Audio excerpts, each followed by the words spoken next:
This is a loose continuation of my video essay, Catradora is conceptually beautiful. If you haven't seen that already, then I suggest that you watch it before watching this video. There will be spoilers for all 5 seasons of She-Ra and the Princesses of Power in this video. As always, this is my interpretation of the show, and it may not be the same as your interpretation, or as the makers of the show intended it to be interpreted. I welcome your insight in the comments. At this point, I have explained all that I want to about the conceptual framework that Catradora is built on. However, I know that there are some people who don't agree with some of the finer details of how Catra and Adora interact with each other, and some people who seem to think that Catra has hurt Adora too much for them to be in a relationship. They say that Catra is not good enough for Adora, that Catra is abusive to Adora, and that Adora deserves better. In any case, their issue usually seems to be with Catra. I don't agree with that sentiment, so I will try to defend Catra here. To the people who say that Catra is not good enough for Adora, I think we have fundamentally different views on love. I don't believe that there is such a thing as someone not being good enough for someone else. There are only people who do not support someone in the way that they need to be supported, pairings that don't work well together. I don't believe that there is some sort of universal hierarchy where both parties of a couple need to fall into the same general class. Pairing people in this fashion is considering them as individuals, not as what they could be together. When it comes to love, the connection is important, because couples grow together, and the individuals will become more than what they ever could have been alone. As long as there is a compatibility for the couple to grow together and become better people, it should be irrelevant where each party stands individually.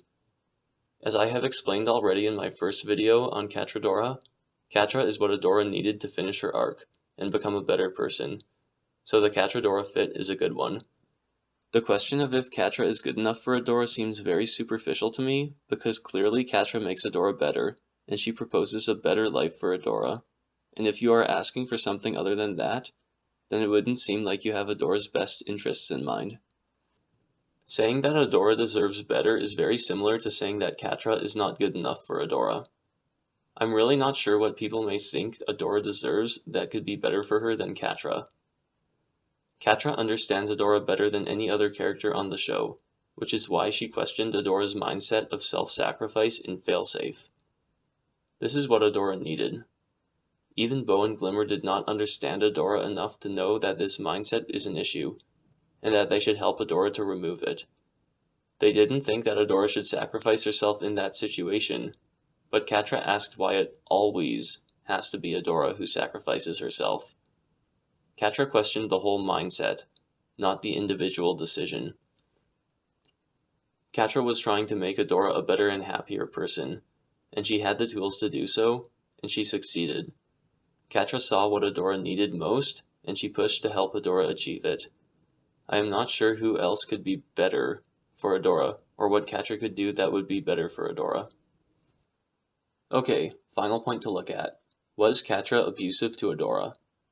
Well, Catra and Adora had a very physical relationship for the entire show.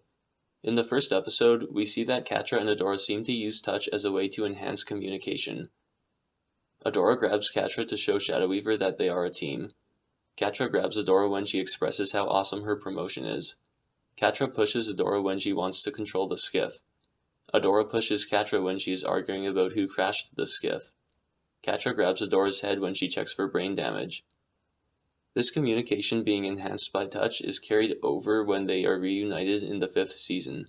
Adora flips a mattress with Catra on it when Adora is upset with Catra. Adora grabs Catra by the wrist and holds it against the wall when Adora needs control in the conversation. Catra reaches for Adora's hand when she needs Adora's emotional support.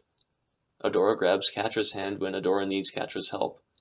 Catra pushes Adora's face when she is annoyed with her. Catra grabs Adora's shirt when she wants to stop Adora from taking the failsafe. Adora grabs Catra's wrists when she needs Catra to accept that her decision to take the failsafe is final. They have a full fight where Catra is trying to leave and Adora wants her to stay. There are many examples of touch enhancing communication between them, and it goes both ways, and both Catra and Adora don't take this as something bad when the touch is something more violent, like pushing. This is just how they communicate with each other. There were a couple times where this wasn't the case though. In Season 5, Episode 3, Corridors, in a flashback, Catra scratched Adora when Adora was trying to find and comfort her. This was received as an act of aggression, and it was meant as one. So what makes this different? Well, Shadow Weaver showing only Adora conditional love probably led Catra to believe that you could only love one person at a time. In this flashback, Catra thought that Adora had replaced Catra as her only best friend with Lonnie. Catra was also shown that her only worth was that Adora liked her, and without that, there could be endless punishment from Shadow Weaver. When Adora replaced Catra with Lonnie, it seemed like Adora was leaving Catra at the mercy of Shadow Weaver, which would be much worse than a scratch. So this scratch was basically a miscommunication.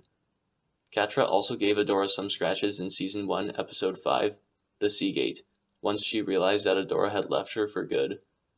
Generally, Adora and Catra use touch to enhance their communication, in what is considered by them a non-violent fashion. There are a pair of incidents where both Catra and Adora electrocute each other when they think that they aren't acting properly.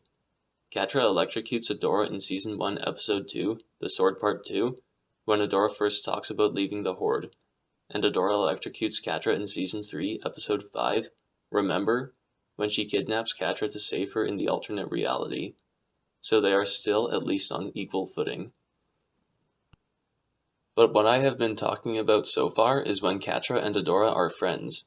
What about when they are supposed to be on opposite sides of the war, fighting each other? Well, we should first look at their fighting styles. Throughout the series, Catra gets in major fights with Adora, Glimmer, Shadow Weaver, Hordak, and Tongue Lasher. Her fights are typically one-on-one combat. In these fights, Catra tends to evade and go on the defensive until she can find an opportunity to make a few offensive attacks that will end the fight.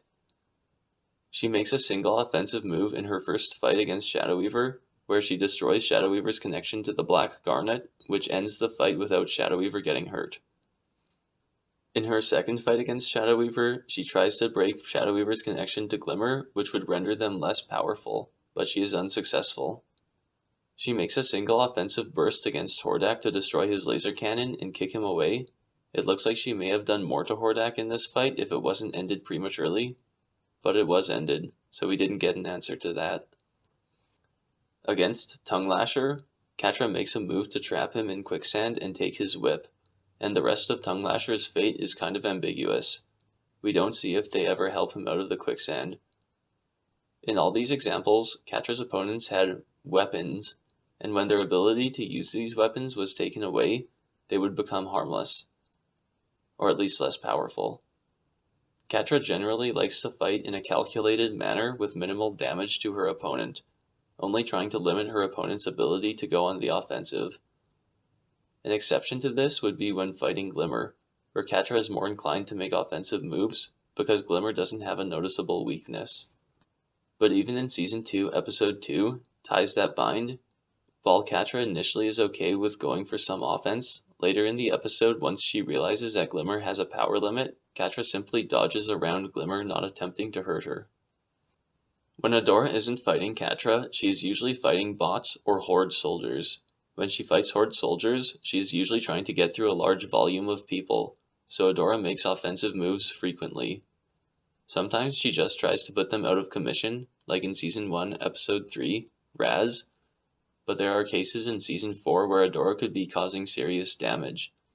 She pushes people off bridges high above the ground in Season 4, Episode 2, The Valley of the Lost, and she hits people into oblivion in a way which I would have to assume would cause them to die from either blunt force trauma or fall damage in Season 4, Episode 6, Princess Scorpia.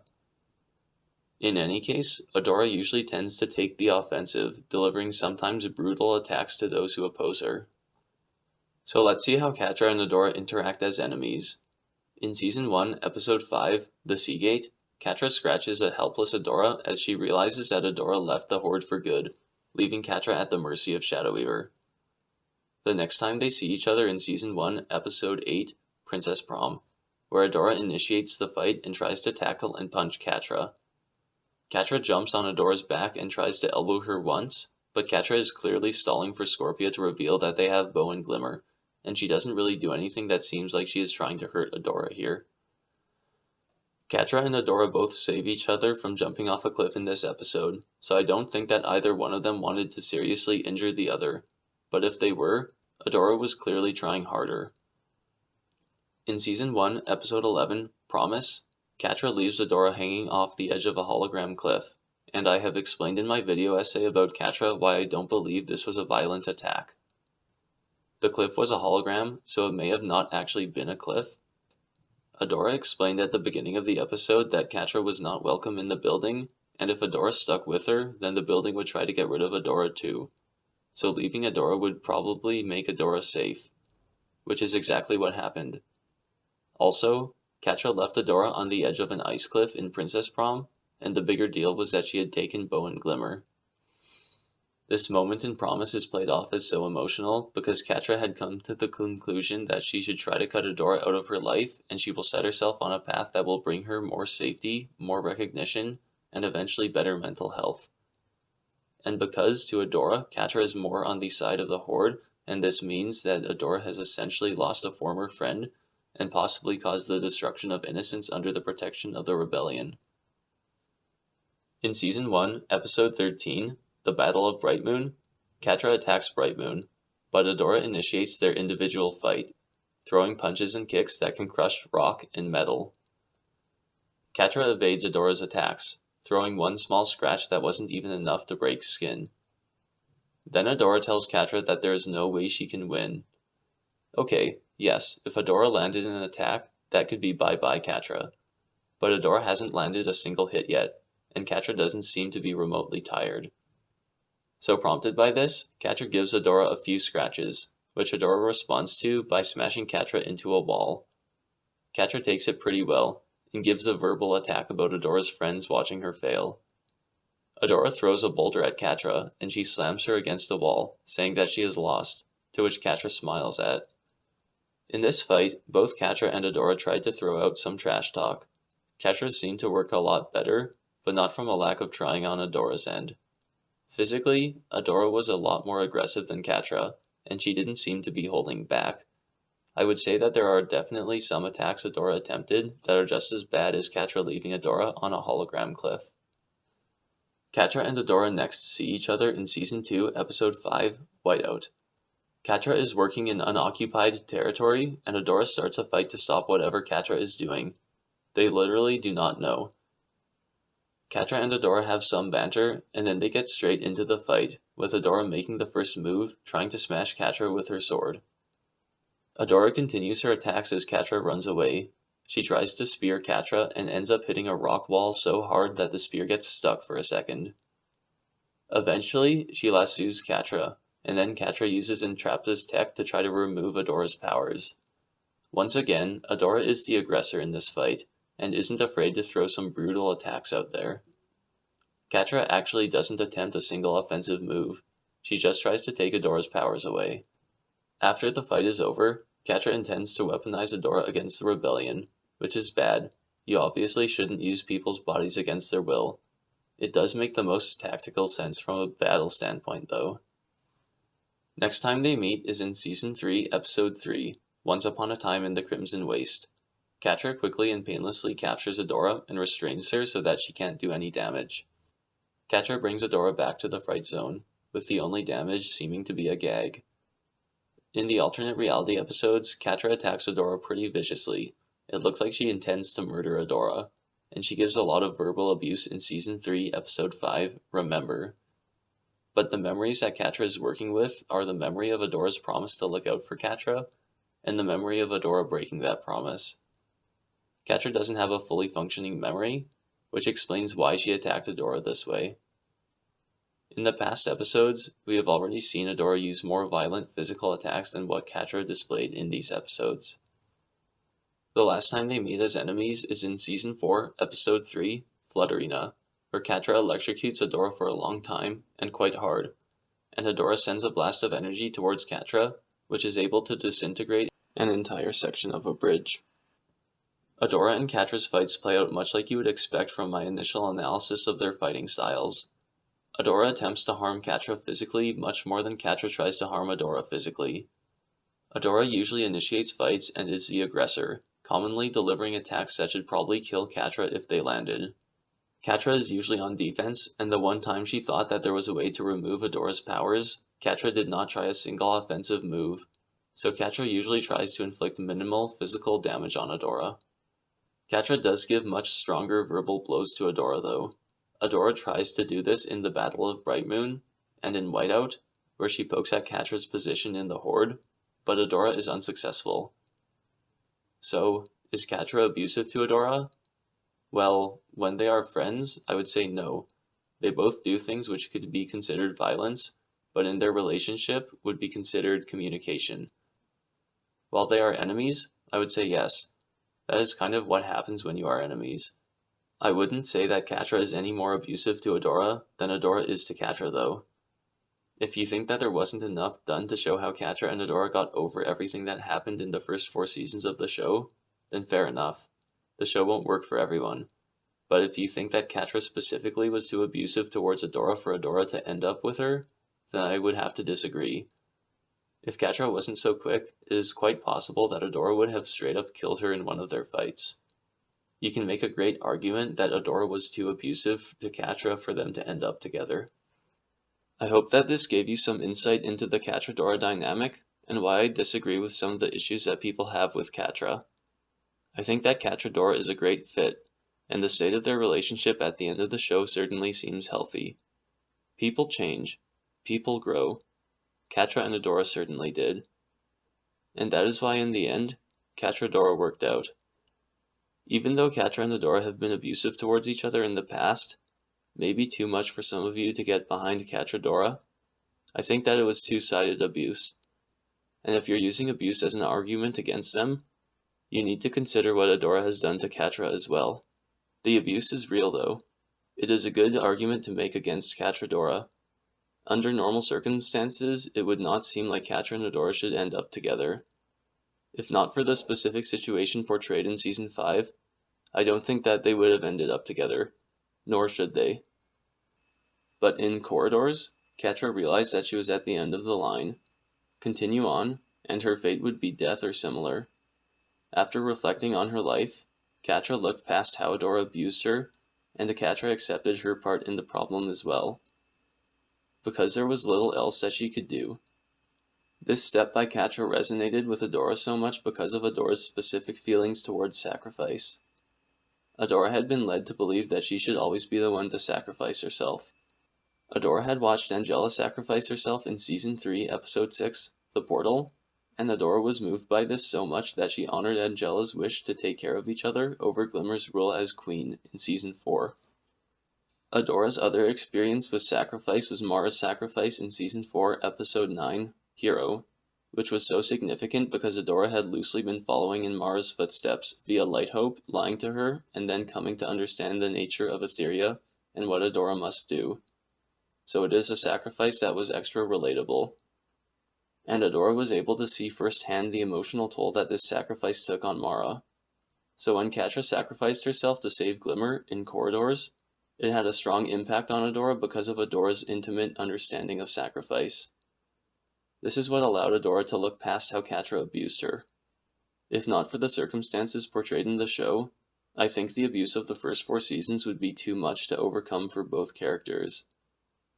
But the show gave us a very specific situation which, in my opinion, allowed Catra and Adora to reasonably overlook their past treatment of each other. A situation like this may not be completely reflective of something that could believably happen in reality, but this is fiction, and Catra and Adora overcoming the barriers that were preventing Catradora, changing, and growing together, is at the very least to me, a feel-good story of escapism. And obviously Catra and Adora are bound to process the first 4 seasons of the show more in depth with each other in the future. The ending of the show is not the ending of the story of Catradora, because life carries on, and as long as we aim to change to be the best versions of ourselves, there will always be more story to tell. Catra and Adora are no exception. But as time is finite, we can't stick around watching Catradora forever.